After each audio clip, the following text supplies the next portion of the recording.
We are who we are by the decisions that we make. But most importantly, how we make those decisions, or what influences us to make those decisions. Hello, my name is Brenda Cedillo, and today I will be talking about cognition, learning, and motivation, and how these processes play a role in that. Starting off with cognition, cognition is the ability to learn and analyze something. For example, a puzzle piece. Whenever you're working on a puzzle piece, you're analyzing the different parts and you're trying to learn and figure out which part goes where and how the overall puzzle is supposed to look like. Learning is a process on which we acquire information, new information, and then how we build on it. A good example for this is riding a bike. When you first learn how to ride a bike, it is scary, but eventually you get the hang of it. How you build on that information is when you start doing tricks on the bike. Motivation is a determination behind someone's efforts to achieve a certain goal. For example, a sport. When you're wanting to learn how to learn a sport, or when you're studying to be a professor, achieve a medal or something like that, that would be motivation. Okay. So some factors that influence these processes, cognition, learning, and motivation, could be biological. So for biological, we have learning and cognition. When you're learning something new, our brain makes connections in our brains and in our neurons, and a process is occurring that's called synchronizing synapses. And this is what builds that information. And then for motivation, there are 3 key processes that happen for motivation to happen. Number 1 is generating, number 2 is maintaining, and number 3 is regulating. A good example of this would be working out. When you become motivated to have better shape or being better physique, you start working out and eating healthy. So process number 1, generating, starts off with incentives or awards. So you'll say, okay, I'll eat healthy for this part of the week, and I'll work out for this much, and I will reward myself with a day of just relaxing and eating whatever I want. That's process number 1. Process number 2 would be maintaining. So then you say, okay, I feel good about myself. This is starting to feel nice. I like the results. I'm going to keep going. And then regulating. Regulating is once you have gained cognitive control or self-control. It is also when you are very goal-directed, and then you know what's going to happen if you don't keep it up. Like say, okay, I really like the way I'm feeling. I really want to keep going forward. I want more. I want better results.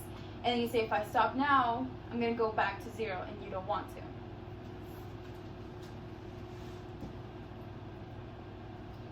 Okay. And the biological issues I was talking about that can affect this thinking process would be things such as dyslexia.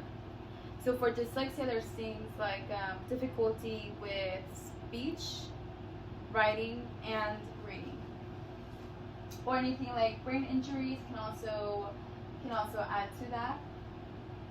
And this can really affect our basic language-based process skills. Another biological factor would be ADHD, which is attention deficit disorder, hyperactivity disorder, and it is difficulty in focusing on a specific task. So it's really hard to control yourself, and according to LDAA America, people that have ADHD are also prone to having, well, half of them are prone to having another disability which makes them harder to think properly and control themselves.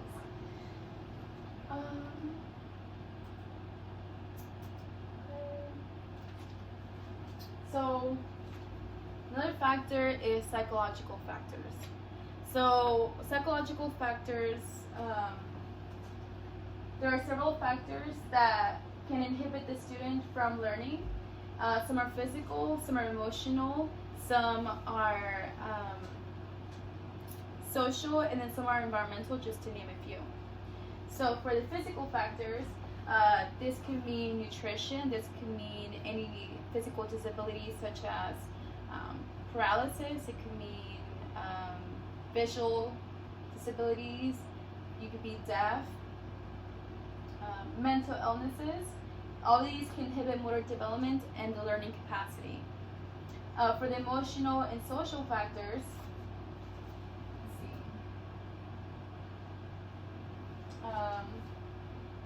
This could also affect our learning process and the motivation behind it.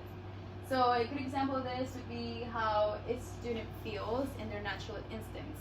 For example, if there's a subject that they don't like, they're just simply not good at, it'll put them in a negative state of mind, which greatly inhibits how they learn. And also who they surround themselves. This can really affect their outcome and their learning and the way they learn and their emotional state. Also, kids in school that feel really pressured to do very well or they need to exceed certain expectations can live with anxiety, and this can lead to their learning process being affected negatively. Okay, so for environmental factors has to do with the learning process of students. So students that don't have the proper tools in the classroom or at home, if it's being homeschooled, have demonstrated a major disadvantage in achieving their full potential. So if they're living in a classroom where the teachers aren't, let's say the teachers don't come from a good background or a good experience, and they don't have the correct tools such as textbooks, rulers, utensils, they don't really have a good opportunity to further their education. Okay. And then it's bibliography. So in conclusion, I've shown you today how learning, cognition, and motivation really impacts us, how we live on a day-to-day life, and thank you for watching.